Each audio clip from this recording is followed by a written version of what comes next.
Hey everybody, so we are really excited to talk to you tonight about voice. And while we're kind of waiting for a few people to join us and get on there, tell us where you're watching this from. So we always try to change up the times when we do these little workshops and live, live events because, there's lots of time zones and our students are really all over the world, which is so exciting. It's just such a thrill to be able to connect with so many people from so many different countries and different regions, really of the world. So write in the chat where you're listening from. And I think most of Europe should be, asleep right now, I would imagine. So there's probably not too many people watching. Early morning. Yeah, early morning. Or I think in the UK it's like 2 in the morning, 3 in the morning. I don't know. It's pretty late. And I think, though, in India, they're awake, Australia, and sometimes when we do a morning, Saturday morning workshop, Australia's asleep, and then they can't be a part of it. So yeah, we're excited to see you guys and have you here with us. And so, Dimitra, tell everybody what's been going on around here. It's been pretty crazy, huh? Yeah, we've been doing all kinds of things. We have apprentices here with us who most of them have already gone through the mastery program. Some are in the mastery program, like halfway, and they're here with us just learning from us and helping us out, and they've been living here for almost a month now. Yeah. So it's been really fun and super great experience. It's our first time doing anything really like this. Yeah, and so what we're doing is creating a bunch of collaborative artwork together, and we just have stacks and stacks of artwork that we've all created together. And it's so interesting because part of what we're going to be talking about tonight too is to see everybody's approach different, and to see their strengths, see their weaknesses, and really see how their temperaments affect what materials they tend to gravitate towards or work well with. And, for example, there's some materials where you have to wait for things to dry. You have to kind of be careful about not overdoing it, have some self-control. And there's some people that are just naturally really great at that and sort of know when to stop. And then there's other people that really, like me, don't know when to stop and, kind of want to load it on. So it's really interesting to see all these artists working and get to know them. So it's been a lot of fun. So we are going to talk tonight about finding your voice as an artist, and maybe one of the first. Well, let's kind of talk about what's going to happen tonight. So we're going to talk about voice, why it's important as an artist to really discover that and know what your voice is. And there's going to be a lot of cool, fun things we're going to do tonight. And then we are going to, at the end, we're going to look at a bunch of artists' artwork. And people that have actually gone through our mastery program and graduated, and how they found their voice, and all the different styles that kind of come through this program, because it's really exciting to see all the diversity that's out there. Yeah. And everybody's learning the same things. That's what's so fascinating, is it's sort of like this funnel. Everybody comes through this funnel learning the exact same content. They're watching the exact same videos, and it just shows how unique we all are, because as they leave and make their own artwork in their own unique voice, there's all this diversity. It's like, how did the same content, I see other art schools out there, and everybody kind of goes in, learns different content. It seems like, like I took printmaking classes, and my husband, he took ceramic classes, and we had different classes and different teachers, and it seemed like everybody painted the same way, And I remember when I was in Ukraine, and I went into a gallery, and I was looking at the art, and all the art looked the same.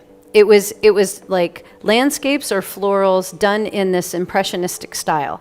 And I said, "Oh, who's the artist?" Thinking it was one artist. And they said, "Oh, there's probably about 15 or 16 different artists in here."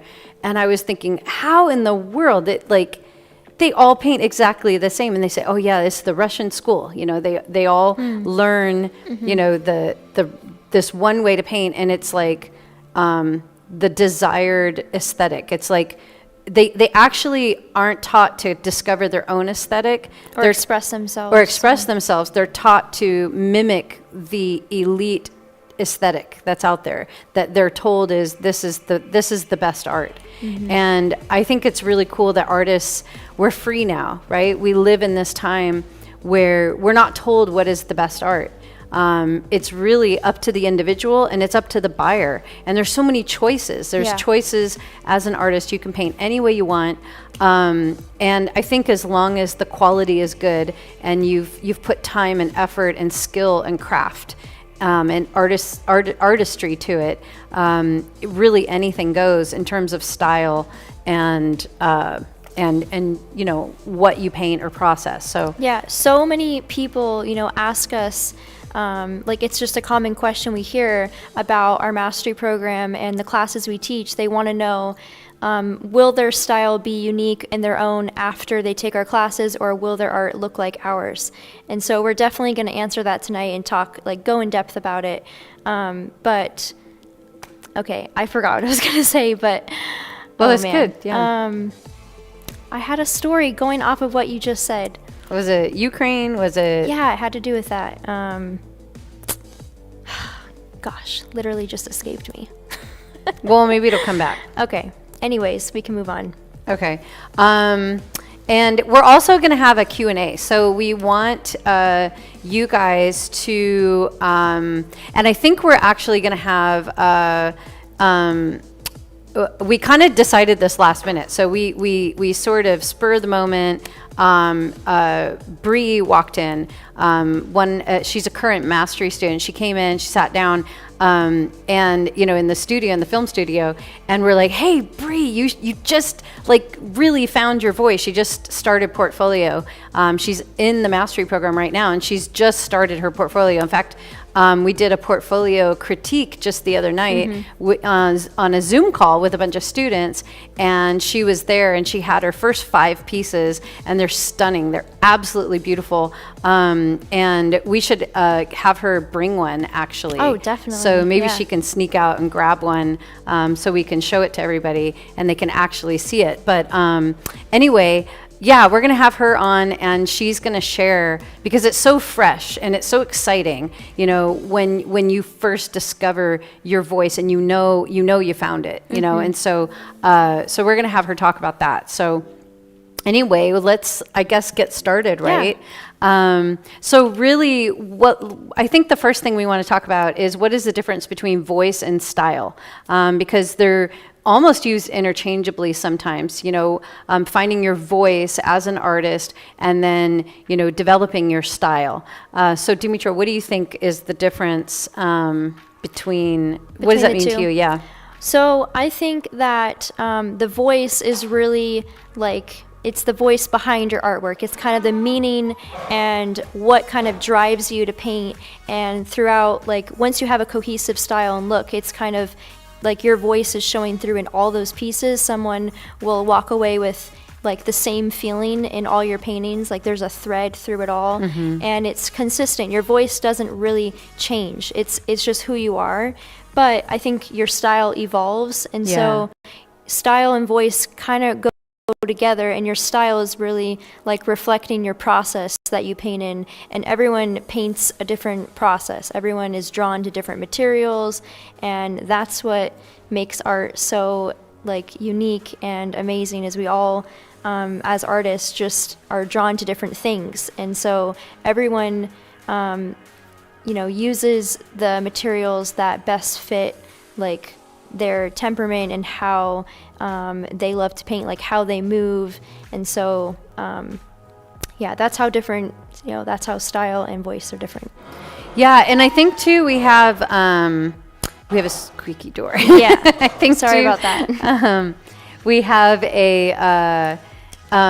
we have also years and years and years of artists before us that have painted in all kinds of different styles, and I think it's really common that not only we're not creating in a vacuum. Okay, that is a total myth, that artists sometimes think, or people sometimes think, that like you've never seen anything, you have no aesthetic that's pre-programmed in there at all. You're just like completely fresh and raw out of nowhere, a complete vacuum. You suddenly, boom, have distinctly just your own voice that nobody else has. And really that's a myth. That's a complete myth. It's absolutely impossible unless you grew up, in the middle of a desert under a rock and you've never been exposed to anything. That would be really interesting to see what that person would create. What would their aesthetic be?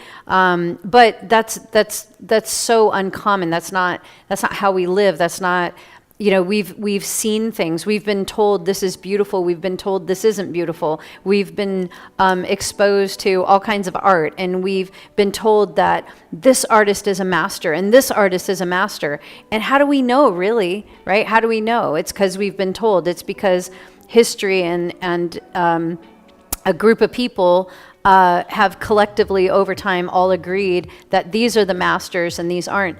Really recently, we had a workshop here, and one of our students came, and she knows that I really love Artemisia Gentileschi as an artist and Baroque painters, and she exposed to me. I did never know this, and I study art history a lot.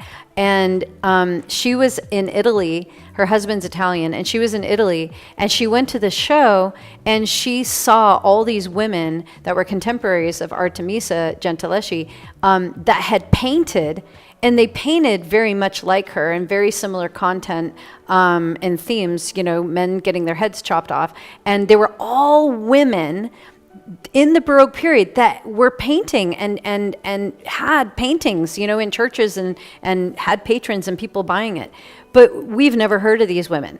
They're not in the history books. They're not, and it was this, in Italy, in these towns where these people were known, is how this history has survived. But they're not in, let's say, mainstream art history. If you take an art history course, you're not going to hear about them. So it was really fascinating. So anyway, we've all been exposed to stuff, and it influences our aesthetic. It influences, our taste, and it influences what we will create.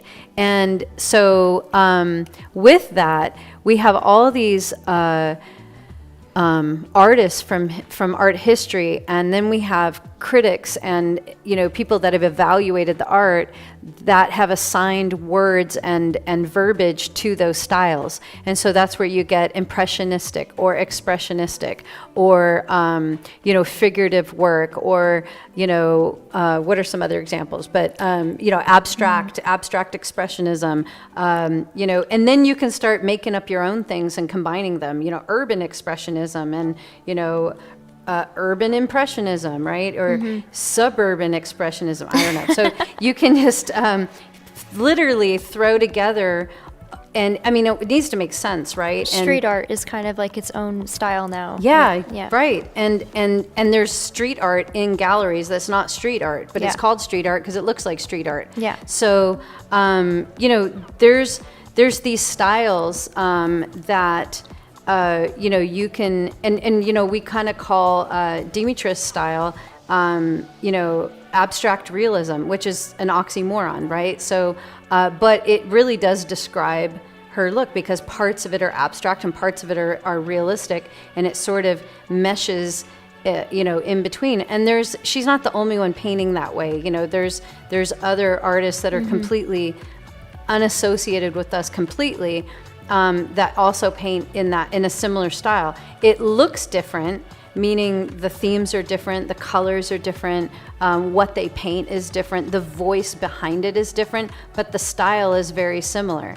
I'm thinking of that artist that you have a piece of his, Eric Robitaille. Yeah, Eric Robitaille. I think it's working in layers, having like messy things and then tighter things. And so yeah, that's something that we. Yeah, so if Yeah. if after this you want to look him up, Eric Robotil, Dimitra's following him, I'm following him, so on Instagram you can find him that way if you forget his name. But he, he paints mostly animals. It's totally different. Like you look at it and you look at, Dimitra's work, and we didn't know of each other. You've never heard of him, he had never heard of you, and you independently, apart from each other, never being influenced by each other, have a similar style. And so it's really, really interesting. So style is very much in context to art history, other styles, other artists. It's not a vacuum. It's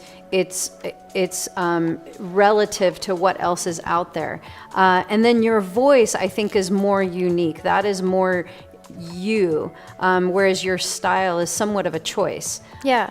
Your And- voice is like your story and who you are, and it's just a part of you, and it's kind of like finding your voice is uncovering that side of you so you can really express it through your art and have an audience that's drawn to your art because of you. So, Yeah. yeah. So I think in a bit we're going to talk more about style, but right now we're going to talk about voice. And so what really makes up your voice are three things. It's your aesthetic, your personal aesthetic, and that is, what you find beautiful. And what I find beautiful and what Dimitra finds beautiful are different. They're like two circles, and there's some overlap. There's things that together we find beautiful. She finds her horse beautiful. Do you think your horse is beautiful? Yes. I think your horse is beautiful too. So, do you think my horse is beautiful? Yeah, All right, me definitely. too. So there is overlap, but there are things that she thinks is beautiful. Or, we'll be shopping together and she's like, "Oh my gosh, I love that shirt." And I'm like, "Ugh." So Like, I love floral prints, and she hates floral prints. well, when I grew up, grandmas wore floral prints. So, But now it's in style. Okay, but anyway, so you get the point. I have my aesthetic, she has her aesthetic, and it goes deeper than that too. Like Dimitra loves sunsets, over sunrises. And I love sunrises over sunsets, and there's a reason for that. Do you know why you prefer sunsets over? I think the color, it feels romantic to me, the colors, and yeah. And that's been since she was a little girl, because she grew up in Arizona, and every time she saw the sunset, she would talk about how God made the colors, and she was very drawn in by the colors and the light and everything in the sunset. So that's been with her since she was teeny tiny, and I love a new day. I love beginnings. I love the start of something, and Dimitra actually has a hard time starting paintings, but she has an amazing time finishing paintings or in the middle of paintings. And, I love starting paintings. I love new beginnings. So our experiences in life, our weaknesses, our fears, the things we've overcome, our pain that we've overcome or haven't overcome, so many things about us, our life, our story, influence our aesthetic and why we love what we love. And so it's really interesting, and it's like a thumbprint. It's different for every single person.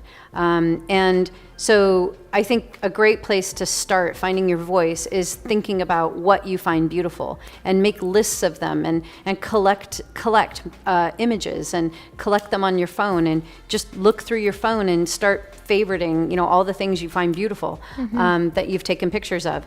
Then the other part of voice is taste.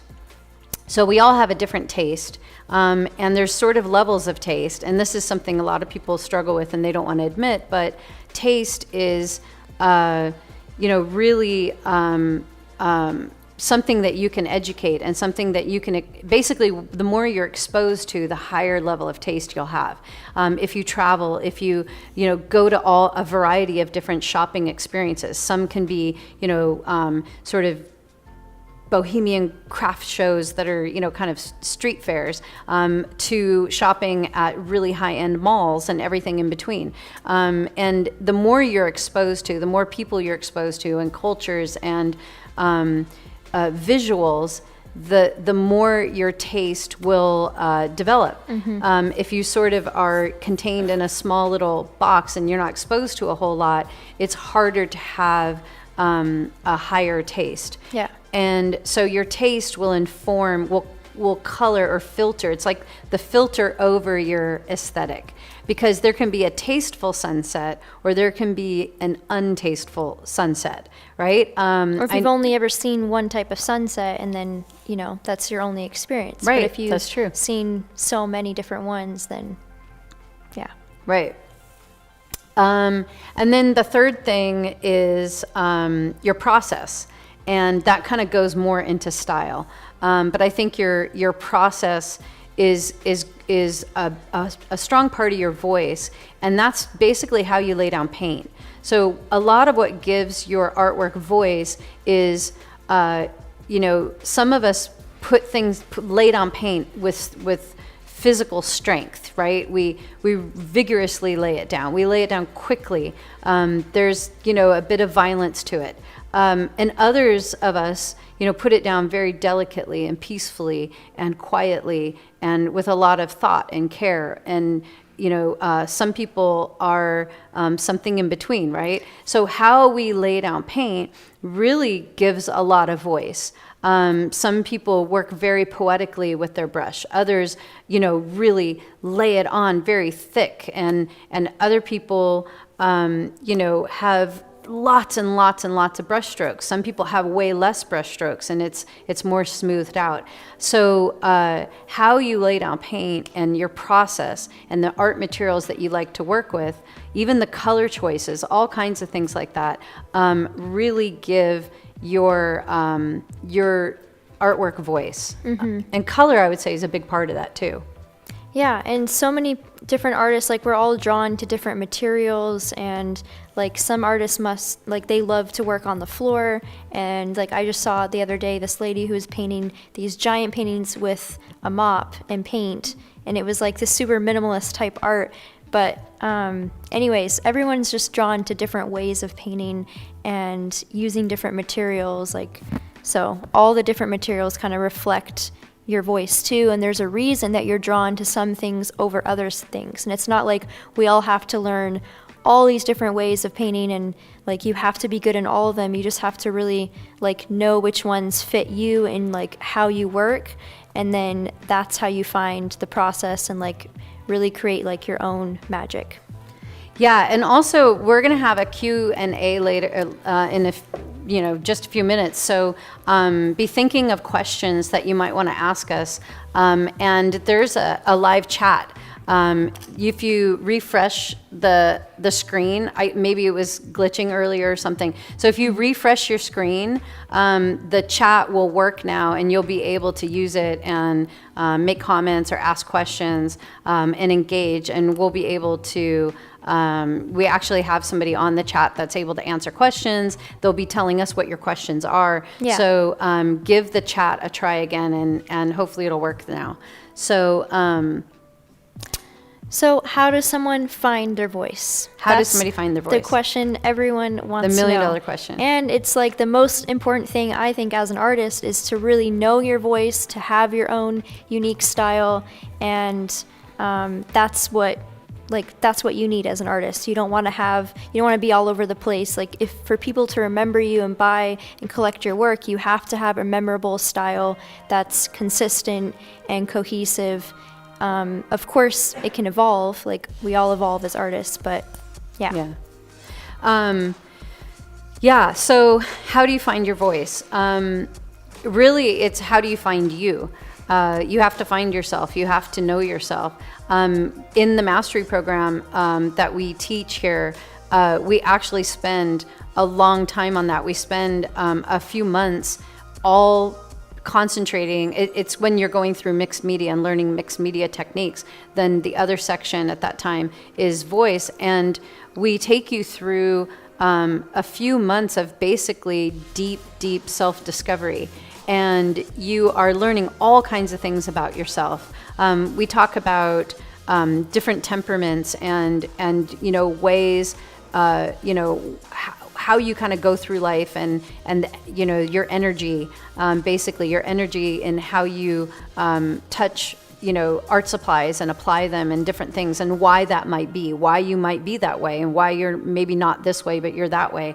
And a lot of it is discovering who you are, and what are you drawn to, what do you find beautiful, and why do you find them beautiful. Like, for example, maybe we should give a few examples of our own aesthetic, and how they kind of relate. But you know, for example, I found that I'm really drawn to thresholds, to whether it's a doorway or an archway, or, you know, if you're coming from this place and into that place, any sort of crossing over, or, you know, from here to there. So I love thresholds, and even windows, or any kind of curved architecture, and you know, passageways. I'm really drawn to that, and that, the reason I love that, I mean, I just visually love it. Like, to me, I find it beautiful. I find it fascinating. I like looking at pictures of that. When I'm traveling and I see those, I want to take pictures of them. And I have all these pictures of, you know, thresholds and arches and things. And also, when I was a teenager, I met my friends. I lived in Greece, and I met my friends at 8 o'clock at the Kamara Arches in Thessaloniki. And it's these double arches, and every night we would meet there. And I chose the place, you know, where we would meet. And I've always loved them. So, and it makes sense, because I love seeing people discover or pass through, you know, and they came in this way, but they left this way. And it's what I'm passionate about. I'm hoping in this little workshop, you arrived one way and you leave another. You know, I hope you pass a threshold as you're listening right now. So that's why I love thresholds. And that's just one piece of my aesthetic. And it might show up in my artwork. You know, I used to paint these animals, and inside the animals were archways and doorways and windows, and you know, I used to paint them. It's all interconnected. Yeah. What about you? So some things that I really find beautiful, that I noticed myself kind of collecting, like, different images of, a lot of things with, like, water, light reflections, and then, like, transparent see-through cloth, or like silky clothing, or I don't know, like a lot of transparent things. And so I don't know, I think that's kind of goes with my artwork too, because I do a lot of double exposure and kind of layer images and have images within images.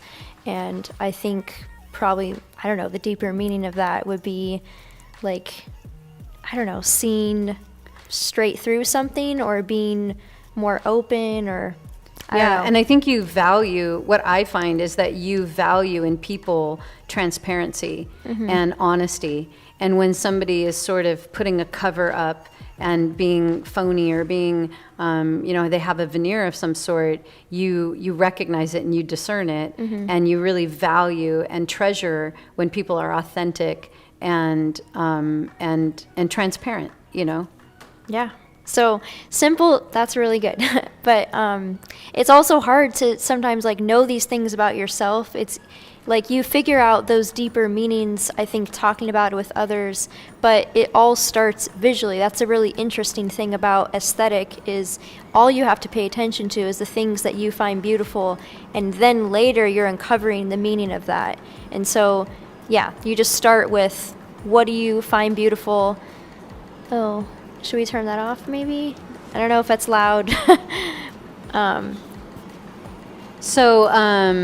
So yeah, you're so in the mastery program, we really walk you through in depth all kinds of prompts and exercises. Basically, what we do is we have you sort of look at yourself through a multifaceted prism. So you look at your aesthetic, you look at other things that you're attracted to, you look at the art that you most love, you look at you know, your experiences and what are you passionate about? What really drives you? What do you care most about? What are reoccurring themes and patterns in your life? What are some archetypes that you identify with, which is basically just a pattern of behavior.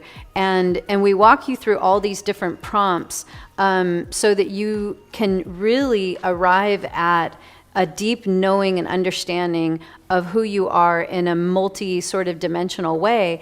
And then basically once you know that, it's learning how to translate that into visuals. And basically what we just exemplified with the thresholds, and how does that relate to some deeper part of you that you that's important to you, that's informed by usually your experiences. So it's really I think also it's a never-ending process. So a lot of people like we're gonna have Bree come up in a few minutes and share, and I think it's like a thread, and once you find the thread, then you begin to follow it, and it just gets deeper and deeper as life goes. Yeah. I'm still learning things about myself. I'm still learning about my aesthetic. I'm still unwrapping my voice, and it gets deeper and deeper and fuller each year. And that's the most amazing, fascinating thing about being an artist, is you get to live that life. You really get to have this deepness, and when you meet other artists, you can connect on that level. And you guys are artists listening now, and so you're connecting with this and you understand. And not a lot of people maybe do understand. It's that sort of family of artists where we really understand these things. So I don't know, like, I just don't think like dentists when they have like dentist conventions, like sit around and talk about on this heart level. Yeah, they talk about the deep things, and I don't know what they would talk about, cavities, but anyway, so yeah, it's like what a honor, what a privilege to be an artist and get to live this life. And the cool thing is when this is the part that's amazing, okay? It's not just about us, me, right? Oh, my aesthetic, what I like, what I find beautiful, right? That's just the beginning. But when you can connect with yourself, then others can connect with you, and then they can connect with theirselves. So it's just this amazing sort of chain reaction that when you discover your voice and you paint those things that really grip your heart, and you're authentic, and your true authentic self, then when somebody sees your painting, it really resonates with them, and it sort of, like Schumann says, it shines light on their heart, and it shows them who they are, and they discover something in themselves, and it gives them some sort of really deep connection to. I think it's spiritual. I think it's really deep and profound and spiritual, and it makes us all sort of connected. And that's why art is so moving and touching to other people, because there's something in your experience that they have mutually experienced, and there's that, your art becomes that touch point. So it's really, really interesting. So what do we want to talk about now? Well, we could have Bree come up and share, and then we have to answer questions from people. Okay, so let's have Bree come up. And I'm going to put this chair out so she has a place to sit. Between us, or? Okay. And then what about our painting? We need our painting too. Yeah, grab your painting.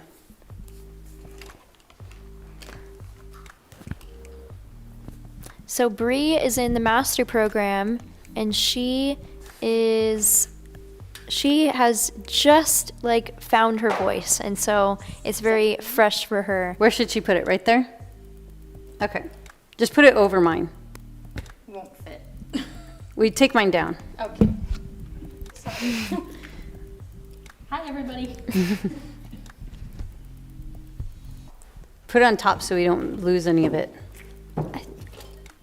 Yeah, just move it. There we go. Sorry. I know, I'm being bossy. Okay, now come sit down. Okay. Hello. Hey, Bree. Hi, Ellie. I didn't meet you. Okay, make sure you put this up so they can hear you. Otherwise, Can they you can't hear me? Yeah. Good? Good. Okay. Okay, so we surprised Bree early, and she didn't have any time to think about this or prepare for it. So Nope, just took a shower and decided to come down and watch them. And they're like, "You want to be on camera?" Like, sure. Okay, so you have been in the mastery program now for the last year, and you're doing an amazing job. Thank you. Yeah, and you, she has 5 pieces that are kind of all in the same style. And so they have this really cool, almost like negative glow to them. So tell us, I guess, like, what was it like for you to go through the voice section of the mastery program and dig and learn and go through all those prompts and those exercises that we were talking about to figure out who you are? Yeah, so going through that whole process was very eye-opening for me to like discover more like my personality and what I find beautiful and just like what I define like true. And I think what started for me to like find my voice was back actually in the drawing section, so like right in the very beginning. There was one time you were telling us about like to paint like a portrait. Like if you're having trouble struggling with proportions, flip your painting upside down and then you'll be able to see, you know, how to get the accurate proportions. And I was like, what if I just flip myself upside down? So just to kind of briefly describe a little bit about how I do it is I combine dance and gymnastics into it because I have a dance and gymnastics background. So I'll paint while I'm upside down in my head and I just have fun. So that's part of my voice, is bringing in my other art forms into it.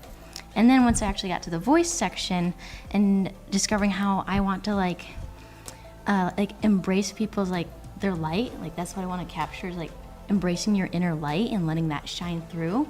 So when I started like building sources and playing around with this reverse lighting, it all clicked for me. Because actually right before I started the mastery program, I had a dream, and in this dream, everything was like super dark. And then when I go up to the, like, there's the animals and they were glowing. You know, when they like smell me or something, Yeah, and like they would like Avatar light or up. something. Yes, and it was so cool to me. I've had a couple of those dreams, and they were most Wow. vivid dreams I've ever had. So cool. And I've never had them until I like started the mastery program. So I'm like, I just got to paint this. Like this, it all means something. So yeah, that's kind of how it all tumbled into finding my voice in a short kind of story. Yeah, that's so cool. Yeah, thank you for sharing that. Really Yeah, thank cool. you. And how did it feel when you like discovered it and you felt like you were painting something that's so authentically you, especially after, you know, the academic stuff? Oh, I was just like super excited just to get started. Yeah. I mean, at first I was like, is it too dark or anything? Like, I know they're all like really dark colors, but then I asked my mentor, and my mentor is Dahlia, and she's like, no, it's cool, go for it. And I was like, okay, I'm gonna go for it. Yeah, So they're super cool. Yeah. And do you have them all on your website?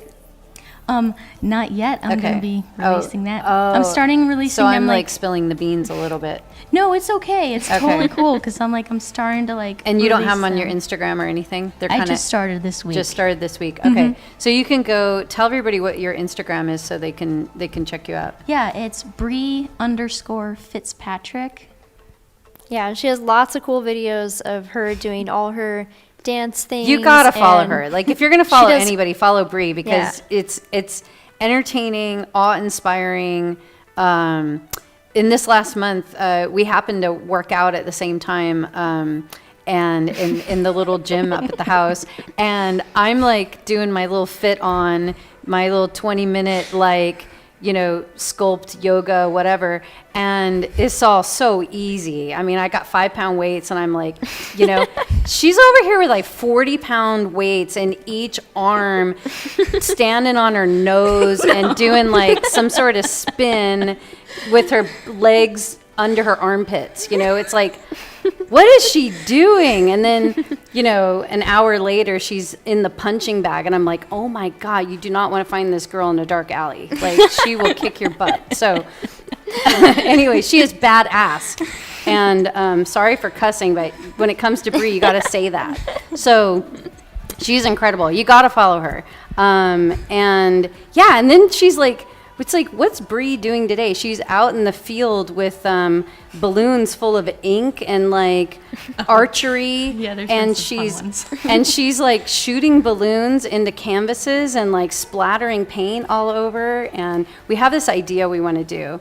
Totally. We got to It's- do it. Yeah, where I wanna ride my horse Solomon and set up canvases in the round pen, and I guess it'd be like a collab, right? So and then we would and then ride the, kind of gallop him around and like fling paint on the paintings, and then turn them into horse paintings.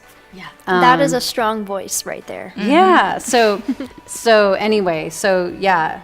I've had that idea for a while, but now that I've been watching Bree do all this cool stuff, I'm like, I gotta do it.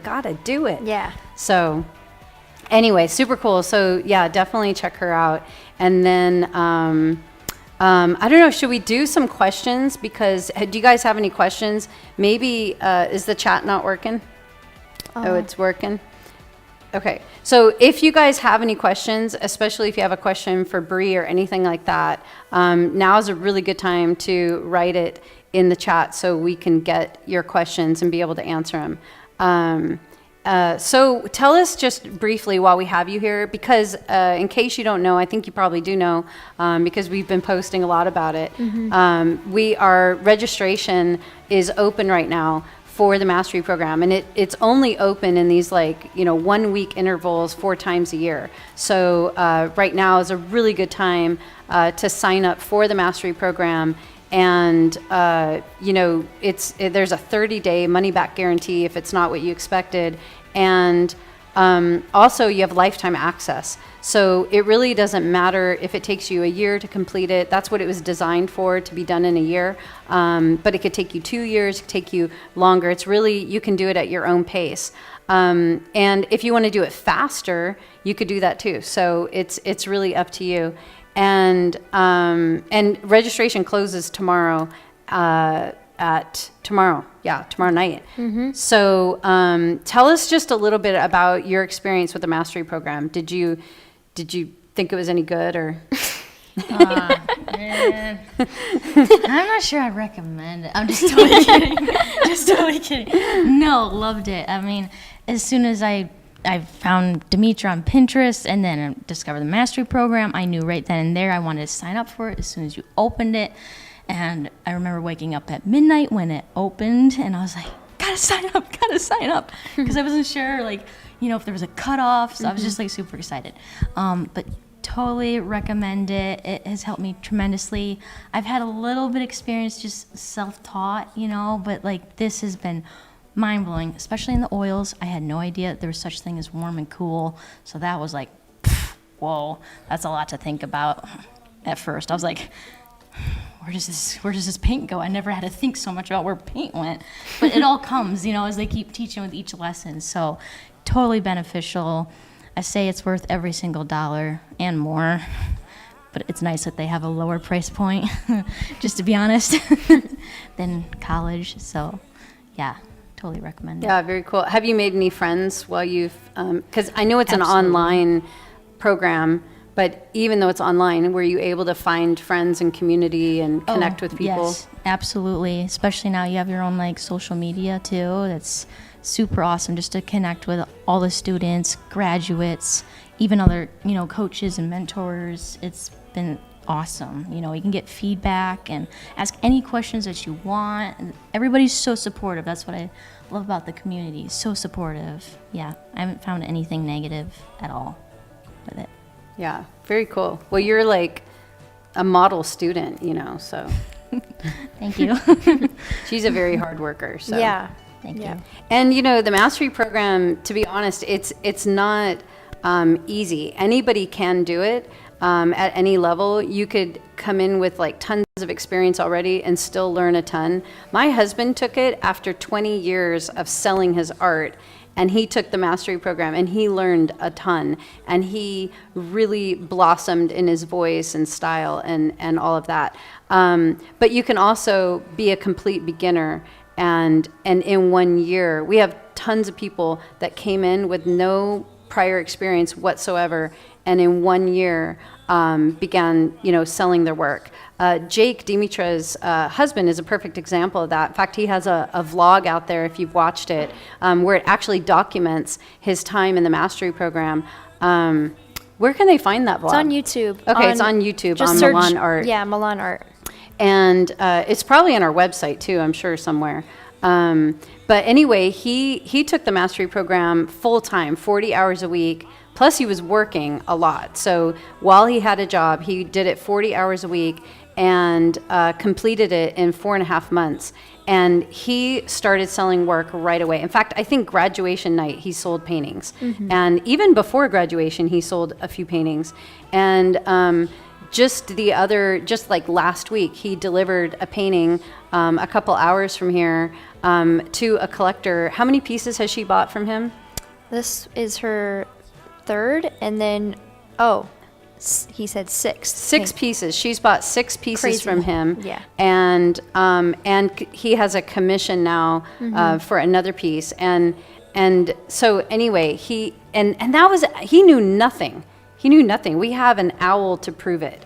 He painted this owl, and then he drew a lion. Oh yeah, he has that on his Instagram. You should definitely, and it's in the vlog too. Yeah. Yeah. So he had this owl that he painted that he thought was so good, and we were just like, "Yeah, it's great, Jake. Good job."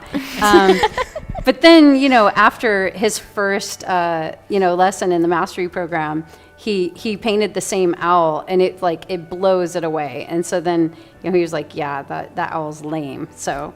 Anyway, but yeah, he did really great. So there's a lot of people that come in and really don't know, have no prior experience.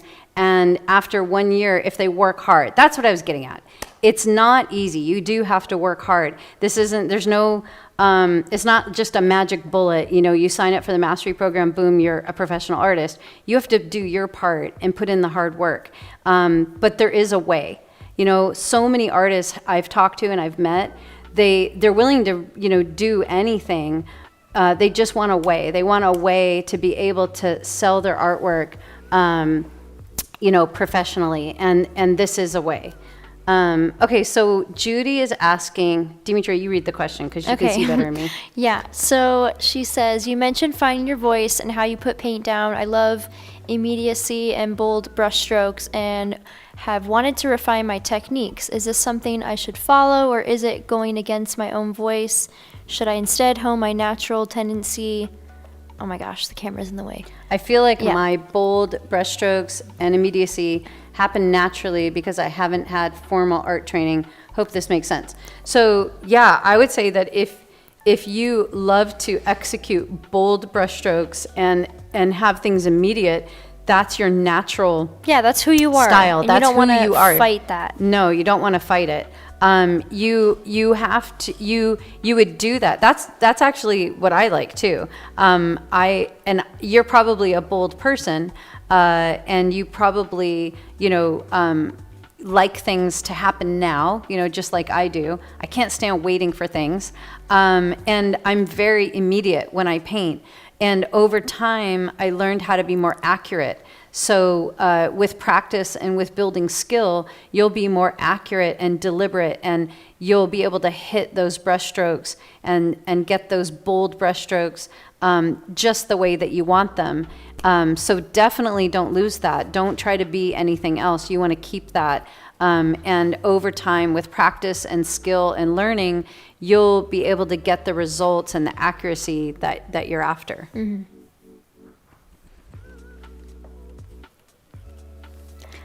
Okay, so what about, don't we want to show a slideshow of the artists?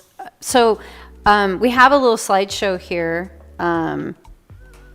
Okay. It's going right now. Okay, so what you're watching right now is a slideshow of all kinds of artists that have graduated from the mastery program, and all of their artwork. And you can see this tremendous diversity in the artwork. Some paint with very light, feminine colors. Some paint with very bold and high contrast colors. The subject matter is very diverse. Some is very abstract and non-objective type artwork, and other artwork.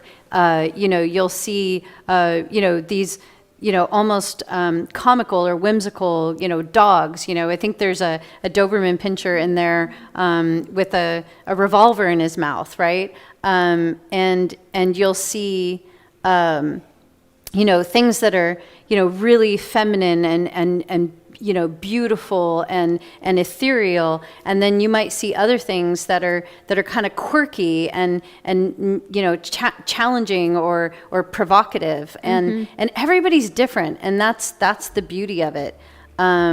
So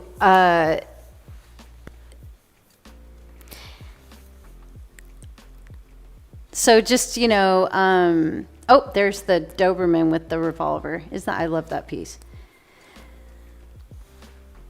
I think it's just so cool how there's so many different styles that come out, and like you were saying earlier, we're teaching all these different techniques, where the whole point of the mastery program is to expose you to so many different techniques and different ways of painting, but by the end of it, you're choosing your own unique process that fits you best, and so you can combine them in any way you want, and other ways too. It kind of just opens you up and gives you the confidence you need to just start painting and really following your voice. And so we have so many different artists who come out of the program with all these different styles, and I think it's so cool. It's very inspiring for us to see there's this. Breeze. Yeah. Yeah, the mastery program and all the techniques that we teach, it's like a giant buffet or a smorgasbord, right? It's just like this huge buffet with all these choices, and you as the individual pick and choose which techniques best suit what you like. You're creating your own recipe. Yeah, you're creating your own recipe. Yeah. Exactly. And the reason we call it the mastery program is because by the end of it, you're a master, not of everything, but just of your technique, your style, your voice, and your technique. And that is what you'll pursue your career with, and what you'll introduce yourself to the art world with. It's your portfolio that reflects your voice. And you're the only one that's really the master of that. So, anyway, it's really an exhilarating thing to find your voice and to know what your style is, to be able to describe your style to other people, to know that you actually have a style that's consistent and cohesive, and really that's how you really progress as an artist and really create your best work, because you're sort of sticking with and being consistent in something, and it'll begin to deepen. If you sort of do a little of this and a little of that and a little of this, and you keep switching gears all the time, you just sort of hit the veneer, or the surface level of all those different styles and approaches. And so it's really important that you do find it and then sort of drive it, deep to where you and see how far it goes. And that's a lifelong process, and that's what's so incredible. So, okay. So, is there any other questions? Yeah, there's one more. Okay. Okay, we're just waiting for it to be on the screen. Okay, so when someone has found their voice or feels they have found it, how to market it? Should they start a new Instagram account, or delete old posts and create a new cohesive account? Also, how to price it in that early stage? Those are all really good questions. We go very in depth on the marketing side in the mastery program, and that's at the end of the course, because it's very important that you're all the parts of the program really build off of each other. You have to know your voice and style to know how to market your work and sell it and have it be successful. It all kind of goes together. But to answer your question about The Instagram, I think just having one account is good. Like, I wouldn't delete posts because you never know, like, in the future. Like, I still have my super old posts from years ago, and people can scroll down and see them, and it's cool to see. I think And people artists like evolve. yeah, it's cool to see that story unfold. So It's your story, Yeah. and it endears people to you, and it's also shows a level of vulnerability and transparency, and people are very attracted to that. They're very attracted to authenticity and honesty, and there's nothing to hide or be ashamed of anyway. And I understand maybe you're thinking like branding confusion. You don't want to confuse people. It wouldn't confuse people to evolve. It only confuses people if you go back and forth and you're all over the place. But if there's this just transition where now you're painting in your voice and before, you weren't, it's really cool to see how you got there for people. So if you really want to, delete some pieces that maybe you're not proud of, or you feel like, drag other work down or something like that, I think that's okay. But you don't necessarily have to completely delete the entire account and start all over, or, create a new account. I think it's great to just, let it evolve. Create some slack on your microphone because it keeps like cutting in and out. Oh. I think it's because it's too tight. Oh. So there's another question. Leo says, I have an art degree. Can the program still help me refine my skills? That's a really good question. We have a lot of students who have gone to art school and have gotten degrees and done the traditional art school, but they still learn so much out of the mastery program. And like, we hear it from everyone who's done that. So Yeah. I think you'll definitely find like the mastery program really is for people at all levels. Even if you have a ton of skill, you'll be exposed to a lot of different techniques. And the biggest part of all, really honing your voice and your style, making it cohesive and then sellable. Yeah, and also the mastery program is very fast paced. I remember when I went to art school, I had a 3-month-long class on color theory, and we had these papers that were different colors, and it was like, I think we spent an entire week learning about complements, and it's like, oh my gosh, I can understand complements, and just talk about it for 10 minutes, and I think we get it. And I had to play with these papers and cut out papers and make all these different palettes and do all this stuff with these papers for 3 months. And it's like, you're not going to find any of that in the mastery program. It is fast paced. We talk about color theory probably in every single, You give them the assignment. facts Yeah. right there. Like, Yeah. And it's like you're going to apply that as you paint in every painting you do, but you're going to be learning all kinds of other things as well. And we teach a whole range of techniques. We teach old masters techniques. We teach, everything from alla prima, even, mark making and how Van Gogh painted, and directional mark making, and indirect painting, and fat over lean, and all kinds of different approaches and techniques, and glazing, and at what point glazing over opaque, and creating all kinds of different underpaintings. So there's lots and lots and lots of different techniques in there, and I went to art school, and most of what we teach, I didn't learn in art school. They didn't teach us those things. Most of what we teach, I learned on-the-job training. I learned at being a professional artist and exposing myself and trying all these different techniques. And so I definitely think that you'll learn a lot, both in the skill department and especially in the mixed media section, probably trying materials that maybe you haven't worked with, and also the voice section. I mean, that's going to be huge. And then we have a whole nother section that's about professionalism and how to run a professional studio. And you have to know that and be set up for that before you can actually market. Because imagine marketing your artwork and having tremendous success. Then what?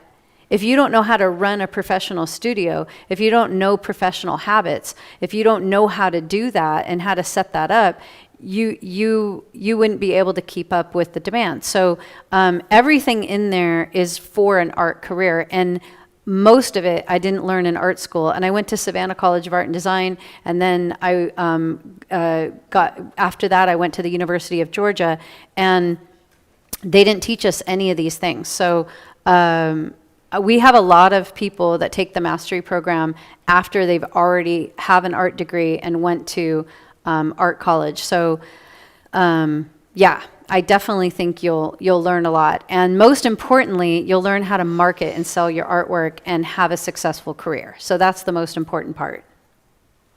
So we have a couple more questions from Bria is asking, is orientation for the mastery program 2 weeks? Yes. And what happens during orientation? And basically, we're just preparing you for the mastery program. We help you, like we give videos each week on how to set up your studio, how to take care of your brushes, all the art supplies that are needed, and kind of talking about like developing your right brain. So you're definitely given content for those 2 weeks so that you're prepared for the mastery program. We teach you how to build an easel if you want to.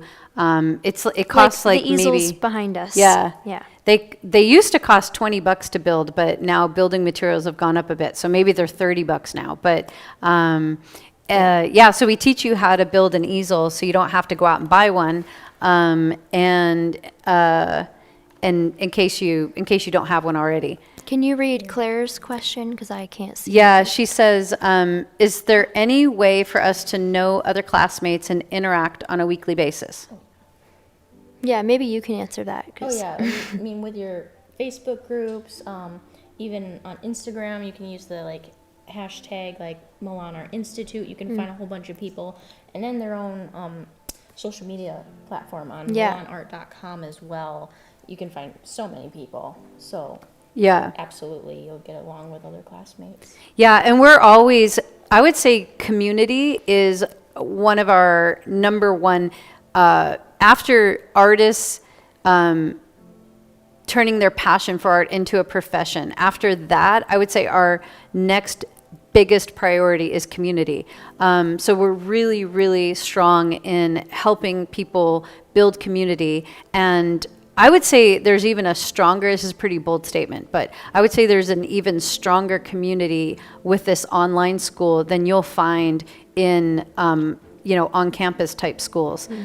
Because, you go to class, this is how it was for me. I went to class, I sat in class, I didn't get to know too many people, and then I left class. There wasn't a group to meet after class. There wasn't, any kind of, well, they didn't have social media back then, but anyway, it was hard for me to really interact with people, even though I went to a physical school. And we make every effort to connect students.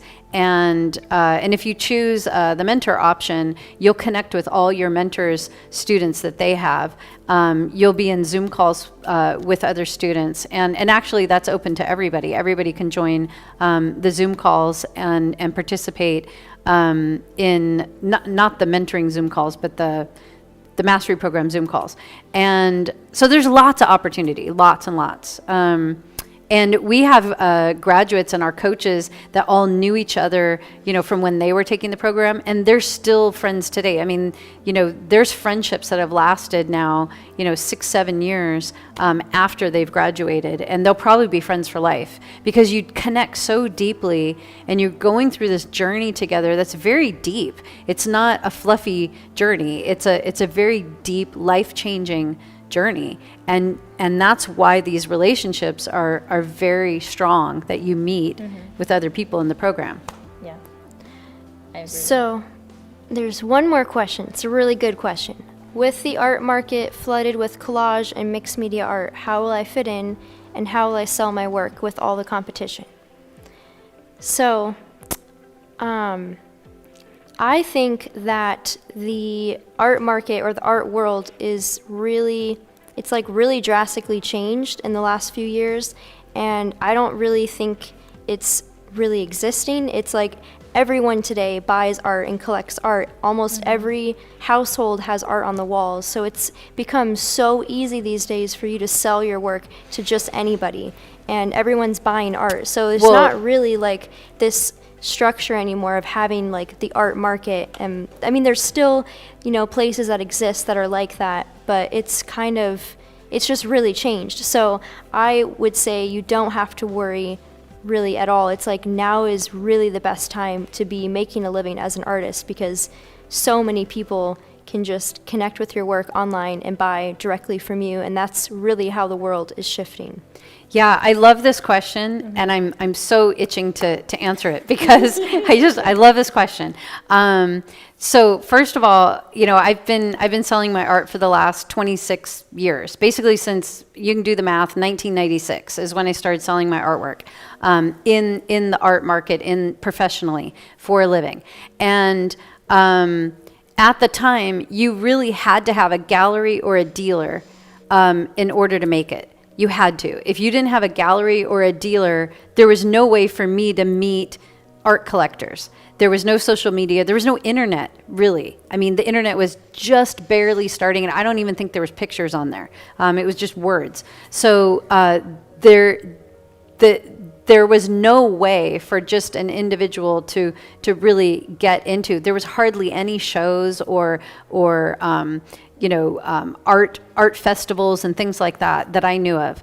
So you really relied on the superstructure of the art world in order to make it. And there was this acceptance policy, and it was very difficult. Now it's easier than ever. And then the last thing I want, because of what Dimitra said, so that goes with what Dimitra was saying. Now, the next thing I wanted to say is, it's true. There's more artists now than there's ever been in history. That's true. There are more artists selling their artwork now than ever in history. Art sales, if you look at just the gross revenue of art sales, both online and in galleries, is higher than it's ever been right now. So yes, you're right. There's lots of competition out there. There's lots and lots and lots of artists. But for every new artist, there's at least 20 new collectors for that artist. So how do I know that? Well, I witness it every day. We're basically creating all these professional artists. We're this professional artist creating machine. And every time a new artist graduates and they go out there and they begin selling their artwork, they have first an immediate sphere of influence who've never thought about collecting art. But now they know how, some friend of your parents sees Bree doing cartwheels and making art. Yeah. Right? And they're like, whoa, look at Bree making cartwheels, doing art. I want that art. And what do? They collect her art. They start buying her art, right? And then their friends come over and they go, wow, where'd you get that? Oh, check out Bree. Look at her Instagram. Look at her do a cartwheel. And look, I just bought her painting. Man, that is so cool. I want to find out. I want to buy her painting. So she just created right there 2 brand new art collectors. Okay, so for every new artist, there's at least 20 art collectors around them that have never bought art before. So yes, there's a lot more artists out there, and there's more artists out there that you have to compete with, but there's so many more collectors that they have to compete with each other to get our art. So it's great. There's no better time than right now to be an artist. There's so many ways to monetize your art. Can you imagine if Van Gogh or Salvador Dali were living today? I don't think Van Gogh would be a starving artist today. I'm just going to say that, because with the internet, with social media, with YouTube, with being able to drop shipment of print on demand and being able to make leggings out of artwork. I mean, can you imagine Van Gogh making yoga pants today out of his artwork? Seeing Starry Night on yoga pants. I mean, he'd do it. I know he would. So that's the world we live in. It's great. So have no fear. You will sell your artwork. If you work hard and you're consistent and you promote it and you put it out there and you go through the marketing steps, you will be successful and you'll sell it. Yeah, it's all right there for you. Yeah. there's no excuses. It's right there. Yeah. You know? Yeah. What about, have you sold any artwork since you've been in the program? Oh, yes. Yes, I have. I've sold some, like, through people on Instagram, through family. Oh, it is? Oh, no. A timer. Oh no. Oh, wait. There's still green. Oh, it's on. It must have just on a timer or something. Okay. To answer your question, if I've sold more artwork, yes, I have. Through Instagram, I've made sales through my website. Also, I attended art fair and sold originals there, and family and friends as well. Very Yeah, cool. that's awesome. And you haven't Yeah. even graduated. No. Yeah, that's so cool. And you just found your voice. So that all even happened before that. Yeah. Yeah. Yeah. So cool. Super cool. Okay, well, I think that about wraps it up, right? Okay, so like we've been saying, registration is open.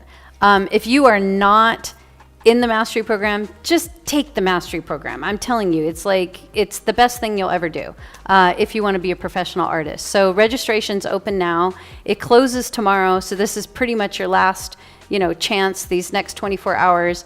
And, we will be celebrating with you. There's so many people that have been signing up, and they're so excited. I see them writing on Instagram and Facebook and stuff, and they're getting their studios ready. They're getting their art supplies. Classes start April 11th, so that is just around the corner. It'll be a really, really incredible, exciting time. So we're really excited about that. So I guess that's it. We're having another workshop on April 2nd. That's next Saturday. Next Saturday. Yeah. And that'll be at 11 a.m. The information's on our Website. on our website under workshops. And so you can sign up for that. I think it's free, right? Okay, so it's free. And we're going to be talking about Sources. sources. Like how to create ideas for your paintings and how we make sources, and just kind of sharing that process, because we have a lot of people asking us all the time how we do it. So, yeah. Yeah. So thanks you guys for joining us, and we will see you soon. Do it. Bye. Sign up. I believe in you.